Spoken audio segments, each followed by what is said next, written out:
এই ছোট্ট বিড়াল ছানাটাকে গতকাল আমি আর আমার হাজব্যান্ড রেস্কিউ করেছি।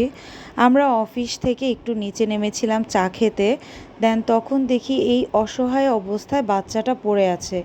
ওকে দেখে এতটাই মায়া লাগছিল। আসলে যদি ওকে আমরা ওখানে রেখে আসতাম তাহলে আমার মনে হয় না ও বেঁচে থাকতে পারতো, কারণ ওর পুরো চোখ ইনফেকশন হয়েছিল। তারপরে একটা ছোট্ট খাঁচা কিনে ওকে অফিসে নিয়ে আসি। অফিসে কারণ 4-5 ঘন্টা রাখতে হবে, তাই ছোট খাঁচাটা কিনেছি। ও একটুও ডিস্টার্ব করে নাই, একদম লম্বা 5টা ঘন্টা ও চুপচাপ করে বসেছিল। আসলে অনেকেই বলবেন যে আমার অনেক বিড়ালের বাচ্চা আছে, তারপরে কেন আমি এই বাচ্চাটাকে আনলাম।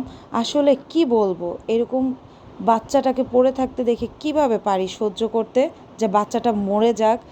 আমার তো আল্লাহর রহমতে বাসায় অনেকগুলো বাচ্চা আছে, ও না হয় তাদের সাথেই থাকবে।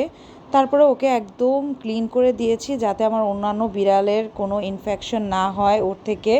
তারপরে ক্লিন করার পর দেখেন ওর নিরীহ চেহারাটা দেখে যে কেউ মায়ায় পড়ে যাবে। ওর চোখে ইনফেকশন ছিল, যার জন্য ওকে এখন আই ড্রপ দিচ্ছি এবং আলহামদুলিল্লাহ ও সুস্থ আছে।